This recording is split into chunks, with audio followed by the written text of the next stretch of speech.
Ever wondered what happens when Marvel tries to out-weird itself, mashes up 1960s wallpaper chic, cosmic nappies and a stretchy Pedro Pascal that you definitely wouldn't leave with your weans? Stick around, this review might just be more unpredictable than the actual movie.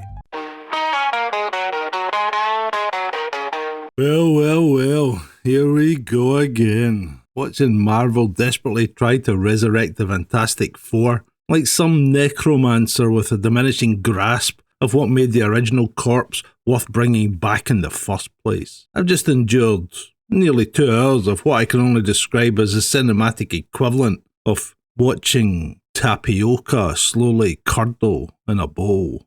Now, before any of you Marvel apologists start frothing at the mouth in the comments, let me be clear.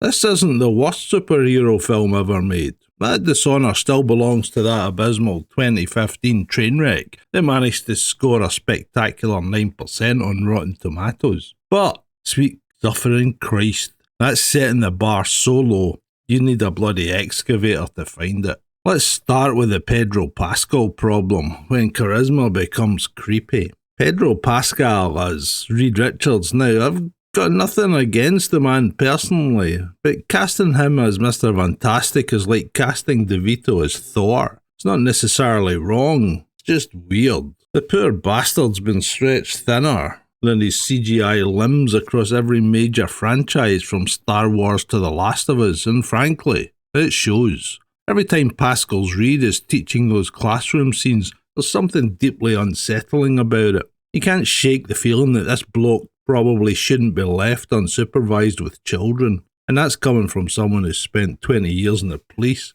dealing with actual wrong'uns. There's a skin-crawling quality to his performance that I'm not entirely sure is intentional. When he's stretching around like some sort of human spaghetti, it's less fantastic and more call the bloody authorities. Then we have Vanessa Kirby as Sue Storm, who, bless her, is trying her absolute best with material that gives her all the depth of a puddle on a Glasgow pavement after a light drizzle. Kirby's a talented actress, don't get me wrong, but this version of Sue is so strangely androgynous, and a far cry from the absolute stunner that Jessica Alba brought us back in the role in 2005.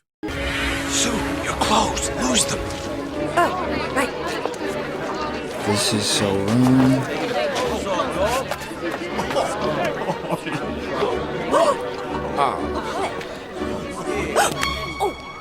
Wow, you've been working out. Shut up. Any more great ideas? Why don't you strip down and have 100 people stare at you? It's not that Kirby can't act, she absolutely can, but there's something oddly detached about her performance, like she's constantly calculating quantum physics equations in her head instead of, being human. The pregnancy subplot that runs through the entire film is handled with all the subtlety of an actual bull rummaging through your nan's china at a car boot sale. Every scene involving Sue's condition feels forced and cringeworthy, like the writers suddenly remembered they needed emotional stakes and decided baby in danger was the most original concept since sliced bread. And now, Joseph Quinn as Johnny Storm, and Christ, where'd I even begin with this casting choice? The lad naturally looks like a burn victim, which I suppose is fitting for the Human Torch, but in a way that's more disturbing than clever. Quinn's trying his best to capture that cocky, womanising playboy energy of previous iterations, but the script has neutered him into some sort of self-aware, politically correct version that's about as exciting as watching grass grow in reverse. Gone is the swagger, gone is the dangerous charm. What we're left with is a Human Torch who apologises for being the Human Torch. It's like watching someone play Johnny Storm while constantly checking their notes to make sure they're not offending anyone. The result is a character with all the fire of a damp matchstick. Ebon Moss Baccarat voices the Thing, and while he does his best with the motion capture technology, Ben Grimm comes across as exactly how you'd expect from the bloke who plays Cousin Richie in The Bear, a walking anxiety attack made of orange rocks. Even when he grows his little beard and ends up looking like a blocky version of Harry from Harry and the Hendersons. Now there's a movie. There's still something fundamentally missing from this character. The real tragedy is that despite all the exposition and, dear God, There's enough exposition in this film to fill a bloody encyclopedia. None of these characters connect with the audience. You can't empathise with them in any meaningful way because they feel less like people and more like action figures someone's moving around on a very expensive playset. Now, I'll give credit where it's due, the film looks absolutely gorgeous. The retro-futuristic 1960s aesthetic is genuinely impressive, with flying cars, sleek rockets and Pan Am-inspired design language. It's clear that production designer Kazara Farani and director Matt Shackman put considerable thought into creating this alternate Earth 828, and it shows in every frame. But here's the thing, and this might sound a little bit controversial, the whole retro vibe feels a bit like those AI-generated vintage videos that were popular on YouTube Shorts for about 5 minutes before everyone got bored and moved on. You know, the ones, everything's all red and chrome and everyone's wearing sexy 60s gear. It all looks very impressive until you realise there's absolutely nothing beneath the surface. It is style without substance, aesthetic without meaning. The film desperately wants you to be impressed by its production design, and you should be, because it's genuinely well crafted. But it uses that visual flair to mask the fact that the story underneath is as predictable as a Scottish summer, which is to say, reliably disappointing. Oh, the exposition in this movie, it's relentless, it's constant, and it's delivered with all the subtlety of a sledgehammer to the face. Every character feels compelled to explain exactly what they're thinking, what they're doing, and why they're doing it, often while they're doing it.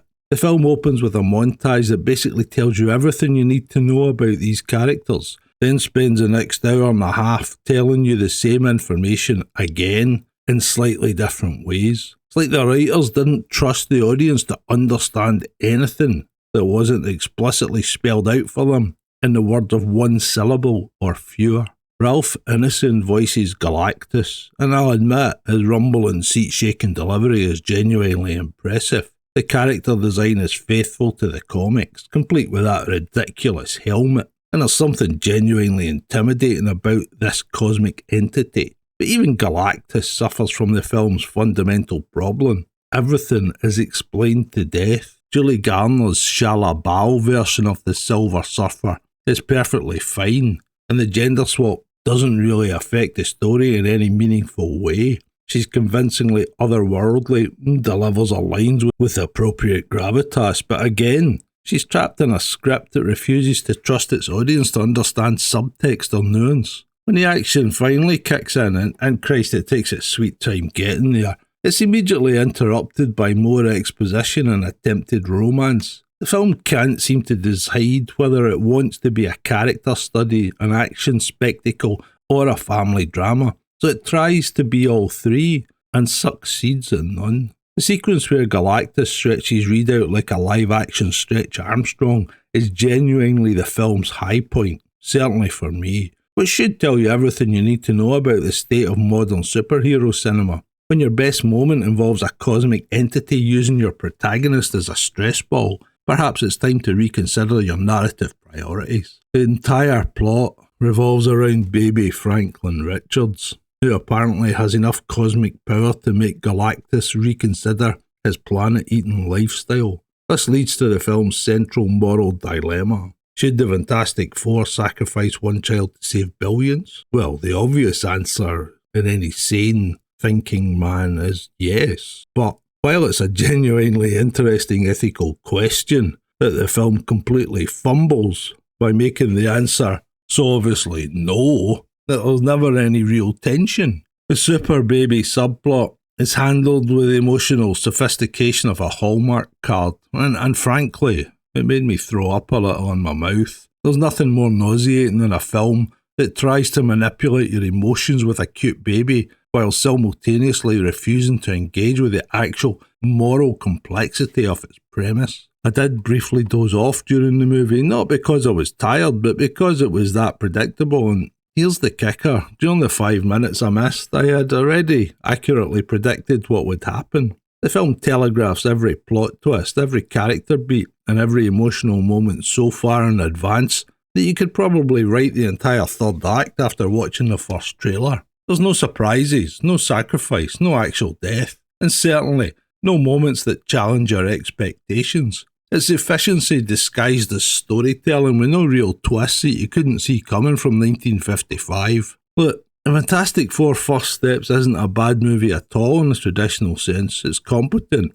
it's well produced, and it looks absolutely stunning. Cast is trying their best with material that doesn't deserve their efforts, and technical craftsmanship is genuinely impressive. But it's not a great film, and for a property with this much history and potential, not great feels like a massive disappointment. It's the kind of movie that will probably satisfy casual viewers who just want to see some superheroes punch things in pretty costumes, a bit like the latest Superman. But it offers nothing for anyone looking for genuine storytelling, innovation, or emotional depth. The film manages to be both overstuffed with exposition and completely devoid of any meaningful character development. It's visually spectacular and narratively pedestrian. It's trying so hard to be all things to all people that it ends up being nothing special to anyone. Maybe it's me, maybe I'm just too old for these types of movies now, or maybe the superhero genre has finally exhausted every interesting story it had to tell.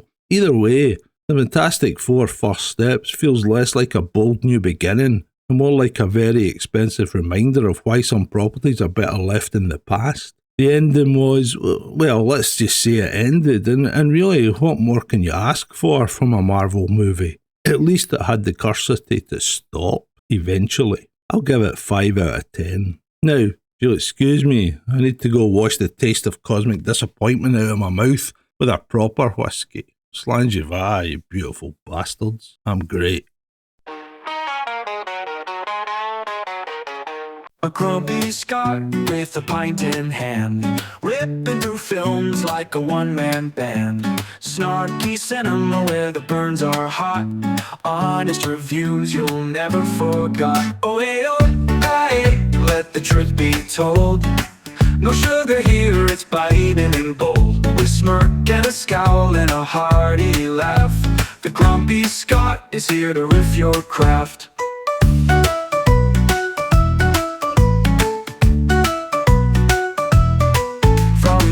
Remakes to sequels gone wrong, he'll tear them apart all video long. But if it's a gem, he'll tip his hat.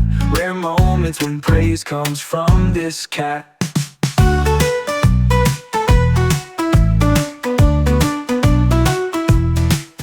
From cringe remakes to sequels gone wrong, he'll tear them apart all video long. But if it's a gem, he'll tip his hat. Rare moments when praise comes from this cat. Snark so sharp it'll cut through steel. Honesty that you can taste and feel. No fluff, no fuss, it's the Scottish creed. For brutal truth, the world does plead. Oh hey, oh hey, let the truth be told. No sugar here, it's biting and bold. With a smirk and a scowl and a hearty laugh, the Grumpy Scot is here to riff your craft.